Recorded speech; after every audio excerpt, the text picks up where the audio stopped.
Co-powered by Techno.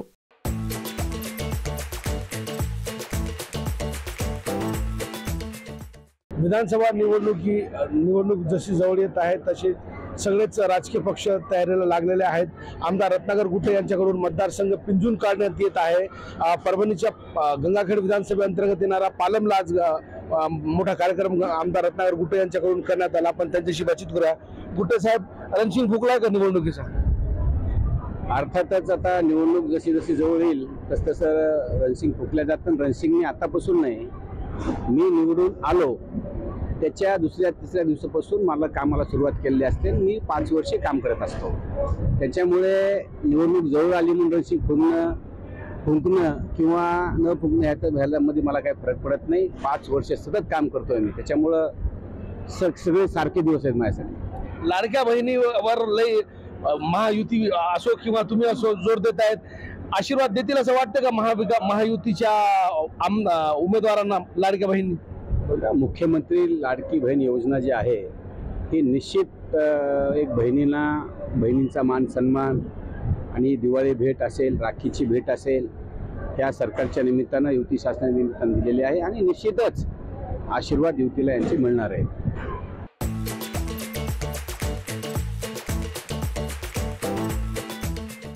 कोण आहे समोर? महाविकास आघाडीचा कोण उमेदवार अद्याप निश्चित नाही.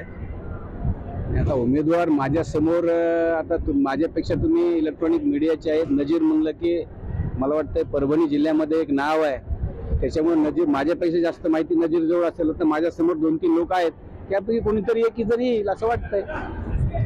तुम्ही म्हणले विरोधक अपप्रचार करतायत योजना बंद होईल म्हणून. खरंच तुम्हाला वाटतं का की महायुती सरकार परत येईल आणि ही योजना चालूच राहणार म्हणून? 100% महायुती कमबॅक करते, महायुती सत्तेत येते आणि ही योजना कंटिन्यू चालू राहणार आहे. बंद होण्याचा सवालच येत नाही. उलट या 1500 रुपयामध्ये काय ऍड होईल, पण बंद होण्याचा विषयच नाही. अनेक दिग्गज असं म्हणतायत, जे अर्थकारणाचे विशेषज्ञ आहेत त्यांचं असं म्हणणं आहे की या सरकारकडे पैसे नाही योजनेच्या पैसे देण्यासंदर्भात. सरकारकडं पैशाची कुठलीही कमी नाही. सरकारकडे भरपूर पैसा आहे. तुम्ही जर बघितलं असेल, सगळ्यात जास्त जर GST जमा होत असेल तर या महाराष्ट्रामध्ये जमा होते आणि केंद्र शासनाचा पैसा पण या महाराष्ट्रामध्ये येतो. कारण का केंद्र शासन जे शासन बसलेलं आहे हे शासन एक म्हणजे आम्ही त्याचे चाक आहोत म्हणायला हरकत नाही. त्याच्यामुळं आमच्यावर केंद्र शासनाचं लक्ष आहे आणि आमच्याजवळ GSTचा पैसा भरपूर येत असतो, जमा भरपूर होत असतो. त्यामुळे आमच्याकडे कुठल्याही पैशाची कमतरता नाही. आम्ही ह्या सगळ्या गोष्टी करू शकतो. असं आमचे सन्माननीय मुख्यमंत्री असतील, अर्थमंत्री अजितदादा असतील किंवा उपमुख्यमंत्री आमचे देवेंद्र फडणवीस असतील, या सर्वांच्या मताने पैशाला कुठलीही कमी नाही असं त्यांचं म्हणणं आहे. माझं वैयक्तिक तेच म्हणणं आहे. महायुतीचं सरकार येईल असं तुमचं म्हणणं आहे. रत्नाकर गुट्टे कुठल्या पक्षाकडून निवडणूक लढवणार आहे 2024 विधानसभा? रत्नाकर गुट्टे हा रासपचा आहे, रासपचा राहील आणि रासपच्याच निवडणूक चिन्हावर निवडणूक लढवेल. तुमचे अध्यक्ष तर 16चा नारा देत आहेत. तुमच्या अध्यक्षांनी 2 दिवसापूर्वी असं विधान केलंय की 288 जागा आम्ही पूर्ण लढणार आहोत म्हणून. काय असतं, ही एक स्ट्रॅटजीचा एक प्रभाग असतो. एक स्ट्रॅटजीची कशी स्ट्रॅटजी नेत्यांना आजमावायची असते, जेणेकरून म्हणजे आम्हाला युतीमध्ये घेण्यासाठी म्हणा किंवा आम्ही दबावतंत्र हर एक नेता करत असतो, तसं आमच्या नेत्याचं पण दबावतंत्र आहे आणि त्या दबावतंत्राला निश्चितच मान सन्मान युती देईल असं मला वाटतं. कुठे जागा वाटप संदर्भात आणि कोणाची जागा कुठली जागा कोणाला येईल याबाबत स्पष्टता कधीपर्यंत येईल? कारण 12 तारखेपर्यंत साधारण याच महिन्याच्या आचारसंहिता लागेल असं बोललं जातं.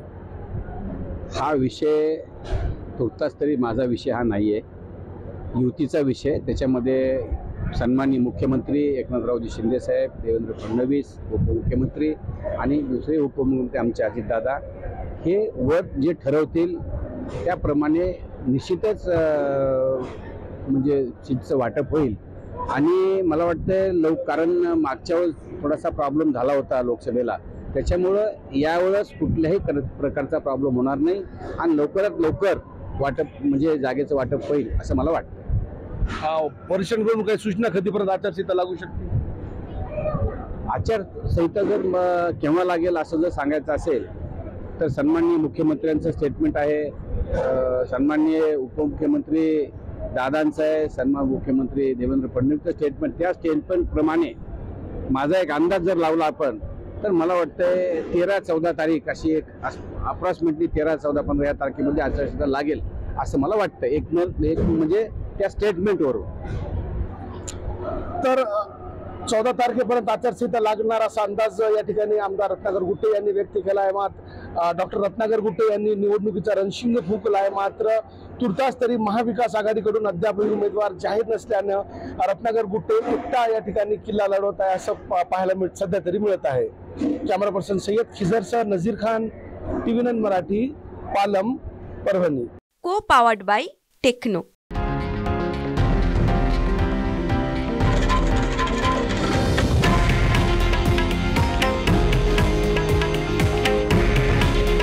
हे आहे देशातील नंबर 1 न्यूज नेटवर्क आणि आपण पाहत आहात TV9 मराठी. काळजी तुमची, हित महाराष्ट्राचं.